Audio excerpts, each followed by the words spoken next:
La matinale de Radio Classique avec David Abiker. Et avec Cécile Cornudet, éditorialiste politique aux Échos, et Jean-François Colosimo, essayiste, historien des religions et éditeur. Bienvenue à vous. Bonjour David. Bonjour. Ce sera donc le 49.3 pour faire adopter le budget. On dirait que le mode d'administration du médicament est plus important que le médicament lui-même. On en oublie presque ce budget, ce qu'il y a dedans, et qui ne fait pas que des heureux, Cécile. Non, c'est la double peine. On a beaucoup lâché au Parti socialiste pour éviter un 49.3. C'était le moment où Sébastien Lecornu disait on va introduire en France la culture du compromis, je prends cet engagement de lâcher cet outil. Et à la fin, on a quand même le 49.3. Donc, c'est les deux à la fois. Et c'est de fait la parole politique amoindrie parce qu'il revient sur ce qu'il a dit, mais c'est surtout le fond qu'il faut regarder. C'est vrai que c'est un budget très dépensier, il n'y a pas d'économie. Et à la fin, parce que peut-être on considère que c'est eux qui crient le moins fort, et en tout cas ils ne votent pas de censure, c'est les entreprises qu'on taxe. Donc avec des jeux politiques où on s'est rendu compte que même LR ne défendait pas les entreprises, ils défendent les ménages et ils défendent les retraités. Enfin, on peut faire comme ça le focus sur chaque parti. Le Parti socialiste a fait la démonstration depuis trois mois que l'impôt est son principal outil. Si vous mettez tout ça additionné, c'est vrai que c'est, disons, loin de ce dont la France aurait besoin pour essayer de redevenir une puissance, puisque c'est quand même par là que ça passe. Or, puissance, tout le monde a ce mot à la bouche, mais personne ne met les moyens derrière. Jean-François Colosimo, la puissance, c'est de faire un budget qui ne désavantage pas les entreprises, au risque de se mettre à dos certaines catégories d'électeurs. Essayer de revenir au réel. Là, ce à quoi nous assistons, c'est une histoire de France malheureusement éternelle et récurrente. C'est gaulois. Oui, c'est la Gaule des tribus. C'est la Gaule des tribus. C'est le royaume des ligues. Et c'est la République des partis, enfin. Et tout ça au détriment de quoi ? De la nation, au détriment du pays. Rendez-vous compte, enfin, tous les jours, et vous êtes le premier à nous le dire, n'est-ce pas ? Le monde est plongé dans une forme d'incendie.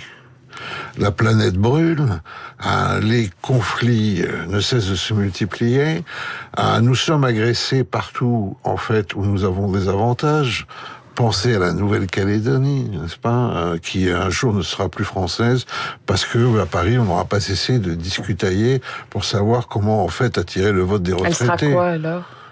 Je sais pas ce qu'elle sera. Elle sera en tout cas sous l'influence d'un de ces grands pays du Pacifique. Le Pacifique, c'est le prochain grand bassin mondial, après la Méditerranée, après l'Atlantique. Nous sommes là-bas en position. C'est un avantage énorme. Nous allons le perdre par une négligence totale, étant complètement absorbé, encore une fois, pour savoir qui va emporter le vote des retraités. C'est catastrophique. Vous imaginez la Chine trahison préemptant la Polynésie française ? Mais bien entendu. Ça peut arriver. Mais bien entendu. De toute façon, ce Pacifique... Je vous rappelle d'ailleurs que les États-Unis, la Seconde Guerre mondiale, ils l'ont mené dans le Pacifique.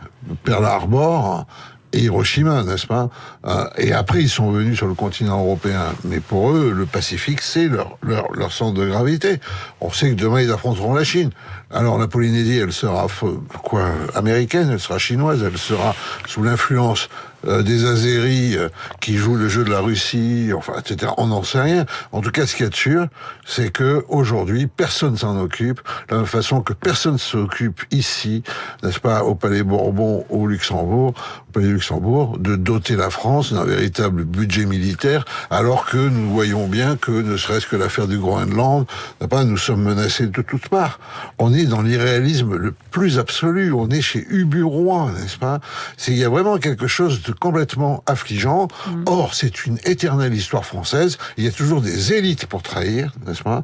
Et moi, je ferai remarquer, et j'ose le faire, et parce que on trouvera que c'est exagéré, ça n'est pas exagéré, comme il est arrivé parfois déjà dans notre histoire. Aujourd'hui, ce sont nos compatriotes juifs qui sont à la peine, n'est-ce pas ? Et ça, c'est un signe irrécusable de perte de l'esprit français, n'est-ce pas ? Voilà. Ça, c'est un signe terrible. On reparlera de ce que vous appelez clairement l'antisémitisme, mais je voudrais revenir quand même au sursaut français. Éventuellement, est-il possible? Je vois que nos compatriotes commencent à intégrer l'anxiété diplomatique et des relations, les crises internationales dans leurs préoccupations.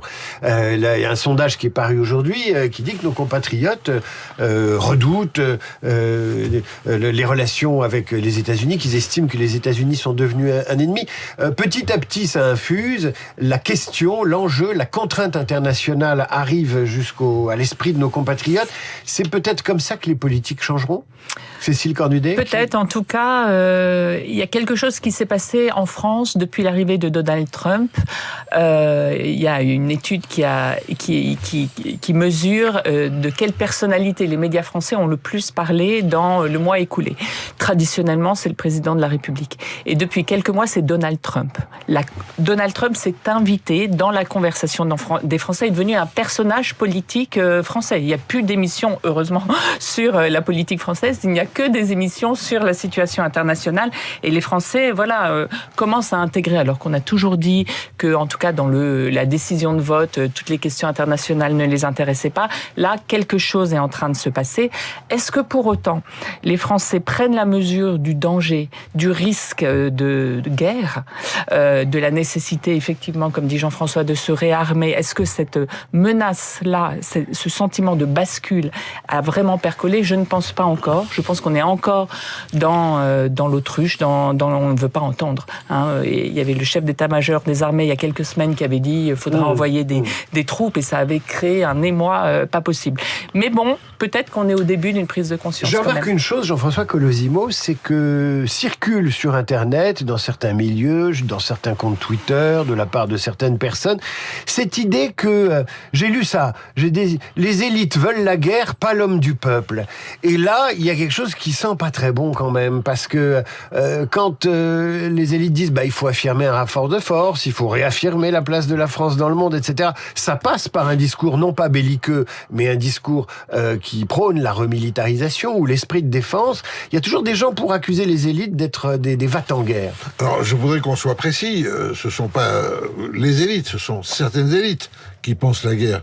Ce sont les élites qui sont informées de l'état du monde.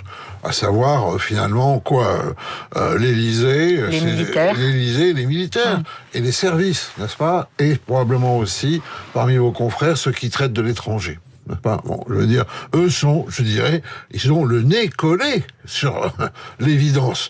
Donc voilà, les autres élites, est-ce que vous croyez que les députés actuellement se préoccupent du destin demain de la France à l'échelle universelle, ou ils s'occupent en fait de leur petite circonscription, n'est-ce pas, et de leur possible réélection ou non réélection? Où sont-ils face au danger du monde?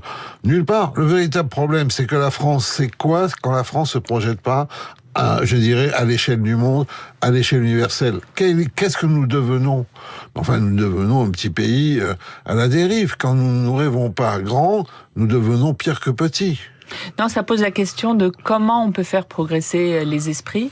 Au moment du Covid, il y avait des médecins sur tous les plateaux pour expliquer le risque, le danger qui arrive. Est-ce qu'il faut arriver à la même situation? Qui peut faire la pédagogie de ce basculement du monde? Pour l'instant... C'est nous. Voilà, c'est ça. Vous. On le fait en ce moment. C'est vous, Jean-François Colosimo. C'est vous, Cécile Cornudet, dans Esprit Libre sur Radio Classique. Pendant qu'on discute sur l'efficacité du gouvernement, la Terre tourne, vous l'avez dit. Un conseil pour la paix pour Gaza, avec une composition étonnante, lancé par Donald Trump, Javier Milei, l'Argentin, Lula, le Brésilien, Orban, le Hongrois, le roi Abdallah de Jordanie, Giorgia Meloni d'Italie, quelques autres encore. La France a refusé d'y entrer. Poutine a été convié, il a réservé sa réponse. Et surprise, Netanyahou n'en veut pas. C'est un conseil de la paix fabriqué de toutes pièces par Trump. Il y a même un droit d'entrée. Il faut payer 1 milliard. C'est un alter ONU. Il y avait les alters vérité, et maintenant il y a les alters Nations Unies. Alors je dis pas que les Nations Unies c'est merveilleux, mais enfin ça existait. Oui, enfin il y a surtout l'idée que oui, vous avez raison, c'est un peu comme la table de poker, n'est-ce pas? Vous venez, mais il faut la mise de départ, et vous êtes en quelque sorte conviés dans une forme de consortium qui fait de l'affaire de Gaza d'ailleurs une affaire économique selon une illusion constante, en fait, je dirais, de l'Occident, à savoir que l'amélioration des conditions matérielles suffit à gagner la paix des consciences. On a vu exactement le contraire tout au long du XXe siècle, n'est-ce pas, hein? Je dirais que souvent, l'agressivité des peuples et leurs revendications montent au fur et à mesure qu'on pense les avoir achetés. On a même en Europe des régions qui sont riches. En plus, on ajoute l'insulte, en quelque sorte, à la revendication. Pour mettre de l'eau à votre moulin, il y a en Europe des régions très riches économiquement, et la richesse économique ne suffit pas, elles revendiquent leur autonomie, voire leur indépendance. Je pense à la Catalogne, je pense aux Flamands en Belgique et à d'autres. Et pensez aussi que, évidemment, les exécutants, les terroristes djihadistes qui sont en train de faire péter leur ceinture sont très souvent de pauvres gars, mais les penseurs derrière sont tous des gens qui ont son bac plus 5, bac plus 8. C'est un peu ça aussi, l'illusion que l'intelligence suffit à dispenser la barbarie. Or, ce que nous avons appris au XXe siècle, c'est quoi? C'est qu'on pouvait écouter Mozart à midi et torturer à 14 heures, et que c'est pas contradictoire. En fait, c'est ça le grand échec, n'est-ce pas? Alors, il y a eu un échec par la Bildung, l'éducation, maintenant il y a un échec par le commerce. La commercialisation, on va transformer les peuples rebelles en peuples consommateurs et tout va aller bien. Et entre-temps, on aura fait de bonnes affaires. Voilà. Ça, je dirais, c'est véritablement la limite terrible du système Trump. Cécile Cornudet, pour terminer, je voudrais que vous nous parliez peut-être, je vous avais pas prévenu, je suis désolé, mais je suis sûr que vous avez une idée sur la question. Il y a Davos là, il va se passer beaucoup de choses, ça va être un lieu de haute politique, de grandes formules. C'est le Davos sous poète cette année, oui. Ah, mais il y a Donald Trump, il y a son opposant numéro 1, le gouverneur de Californie, qui va être là-bas, qui est un type assez brillant et assez étonnant, Gavin Newsom, si je n'écorche pas son nom, gouverneur de Californie. Il va y avoir une 60aine de chefs d'État, évidemment le gratin du monde économique. Et Emmanuel Macron va y aller. Et il faut s'attendre à un coup d'éclat du président de la République qui aime bien donner le change à Donald Trump. Alors, je ne sais pas s'ils vont se croiser, parce que Emmanuel Macron, il va aujourd'hui et Donald Trump demain. C'est Frédéric Merz qui a dit que lui essaierait d'avoir un rendez-vous avec Donald Trump. Emmanuel Macron ne l'a pas dit comme ça. Mais oui, ça va être une scène où les rapports sont tellement électriques en ce moment. Vous avez vu que Donald Trump a rendu public un SMS que lui avait envoyé Emmanuel Macron. Ça se joue devant les caméras maintenant, la diplomatie. Je pense pas que ce soit un mieux. Mes amis, c'est terminé. Je vous dis à la semaine prochaine après ces discussions passionnantes. Je vous propose de nous quitter en musique avec Rameau, un extrait des Indes galantes. Et ça s'appelle Les Sauvages. Alors on ne sait plus trop qui sont les sauvages aujourd'hui. À l'époque, c'était ce qu'on appelait les bons sauvages. Maintenant, les sauvages sont parfois en costard-cravate avec cravate rouge, évidemment. Les Sauvages de Rameau.